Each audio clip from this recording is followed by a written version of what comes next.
Hey guys, it's Natalie and welcome back to my channel. In today's video, I'm going to be telling you guys all about my June TBR and the books that I plan to read this year in June. It's Pride Month. I'm so excited and I just cannot wait to dive into these books. Also, I'm trying out these magnetic eyelashes today and they probably look really bad, but I'm just trying them out. So I'm not taking any questions or comments at this time. Let's just get on with the video.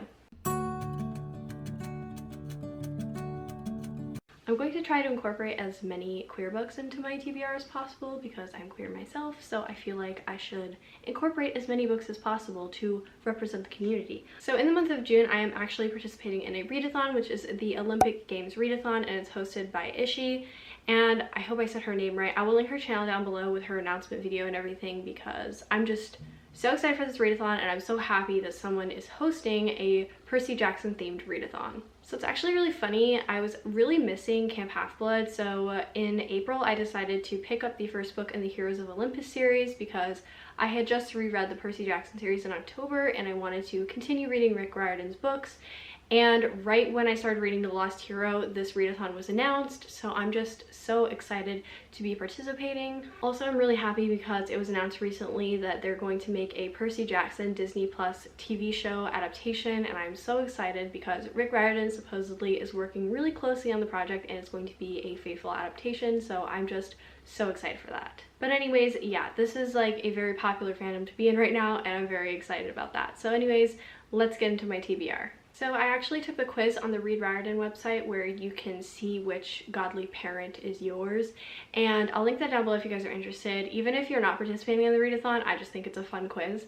So I actually got sorted into cabin 8, which is the Artemis cabin, and I actually wanted to get sorted into this cabin because I read The Titan's Curse last year, like I said, in October, and I loved that book especially just because there was like a feminist agenda in the book with the Sisters of Artemis, or is it the Daughters of Artemis? I think it's the Sisters of Artemis, but I really enjoyed that book because of that aspect, so I really wanted to be sorted into the Artemis house, so I'm very, very excited about this.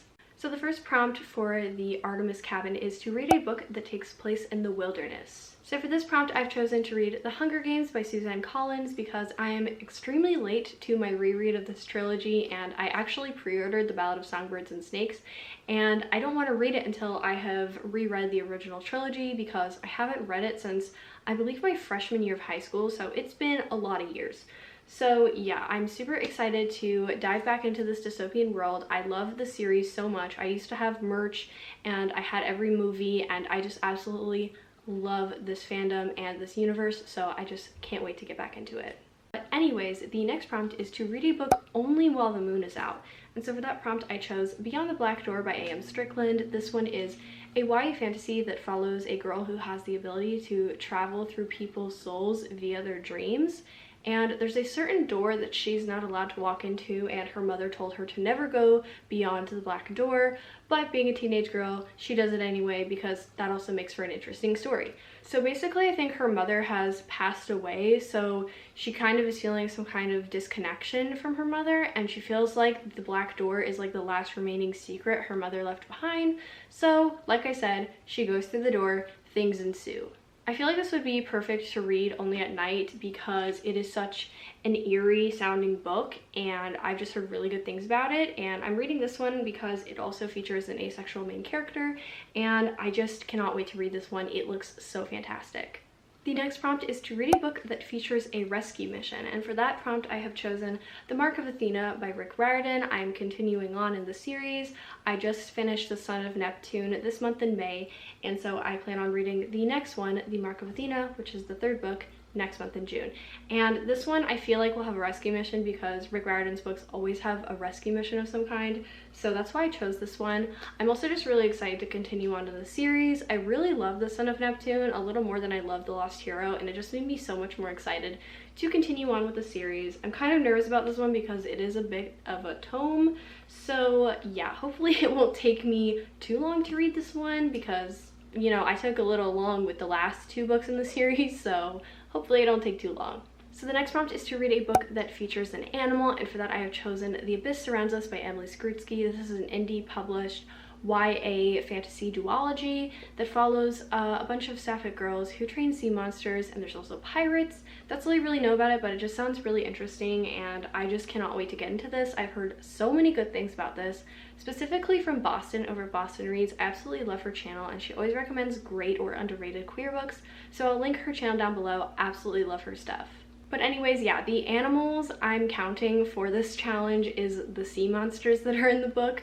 So yeah, anyways, I'm just really excited for this. So the next prompt is to read a book that honors Apollo. So I went through the list of the Apollo cabin prompts, and the one I chose is a 5-star prediction because Apollo is known for predicting things.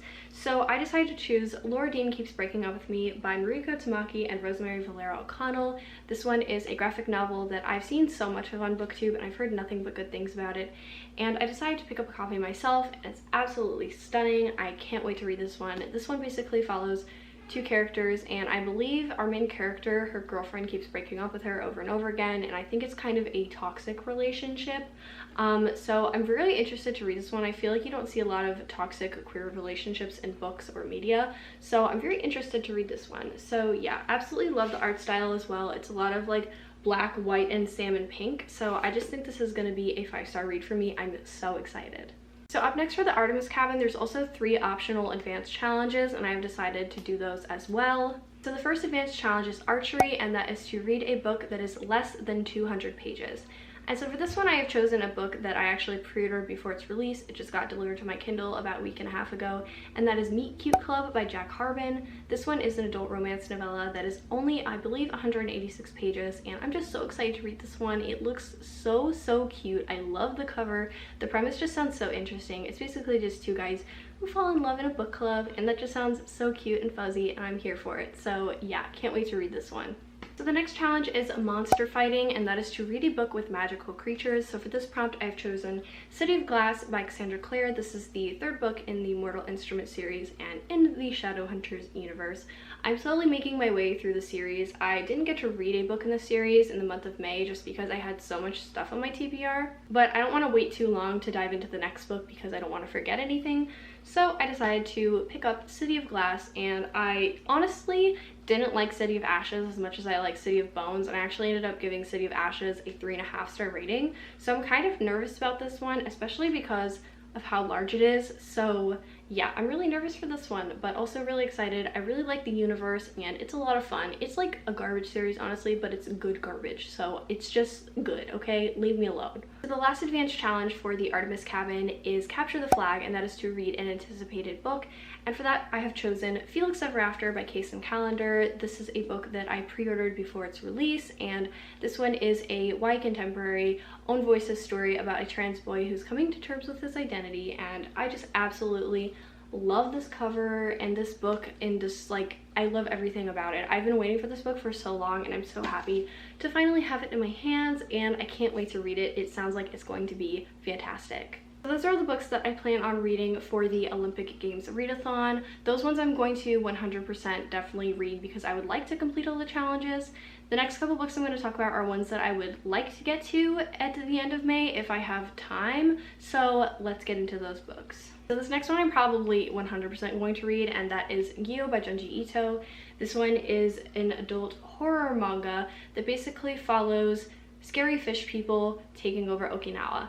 And I basically have this Amazon wish list with Bree, and we basically just pick a graphic novel to read every month, and then we read it together and talk about it.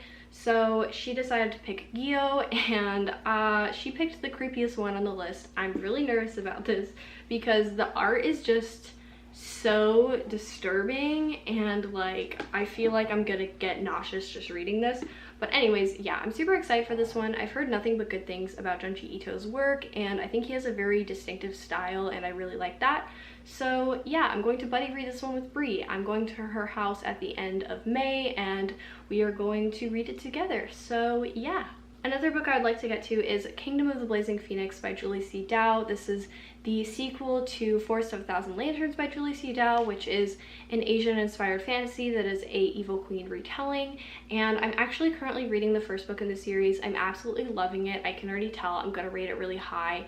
So this one I would like to read in the next month because, like I said, I don't like to put too much time between reading the first book in a series and the second. So hopefully I will be able to get to this one. Another one I'd really like to get to is Edge of the Abyss by Emily Skrutsky. This is the sequel to The Abyss Surrounds Us, which I already talked about.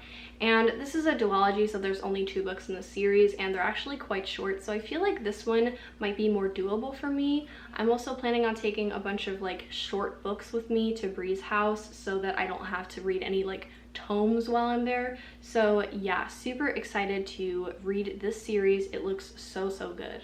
Another book that I really like to get to in the month of June is None of the Above by I.W. Gregorio. This one is a YA contemporary that basically follows an intersex main character who gets outed before, I believe, either prom or homecoming, and so it's basically just about her trying to come to terms with her identity while rumors are swirling about her.